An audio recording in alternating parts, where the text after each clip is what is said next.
একটি আলামত হইল নবীর পরে নবীরাই, কিন্তু সে নবী দাবি করবে নবীর পরে নবীরাই। আমি তো যে জায়গায় যাই ইনশাল্লাহ এই কোরআনই বলি নবীর পরে নবীরাই। এই কোরআনই রাষ্ট্রের মধ্যে ঘোষণা হোক যে নবীর পরে নবী দাবি করলো, এটা হলো কিয়ামতের আলামত। কিন্তু 95% এই বাংলাদেশের মধ্যে মুসলমান থাকতো কেন? এই রাষ্ট্রের মধ্যে, এই দেশের মধ্যে কেন কেন কাজারি কাফের ঘোষণা হয় না? আমি জানতে চাই রাষ্ট্রের কাছে যে আছে রাষ্ট্রের মধ্যে 99% 95% মুসলমান থাকতো এই রাষ্ট্রের মধ্যে কেন কাজারি কাফের ঘোষণা হয় না? অবশ্যই অবশ্যই এই রাষ্ট্রের মধ্যে কাজারি কাফের কাফের ঘোষণা করতেই হবে, করতেই হবে।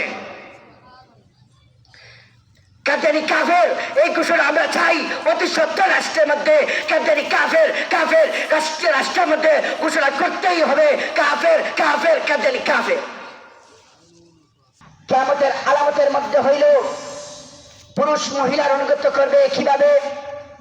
নবীজি বলতেছেন ওয়াকাউমুহু আদনা সাদিকাহু ওয়াকসাবাহু, মায়ের নাফরমানি মনে করবে, ওয়াদনা সাদিকাহু বন্ধুকে কাছে টেনে নিবে, ওয়াকসাবাহু পিতাকে দূরে সরিয়ে দিবে, পিতাকে দূরে সরিয়ে দিবে।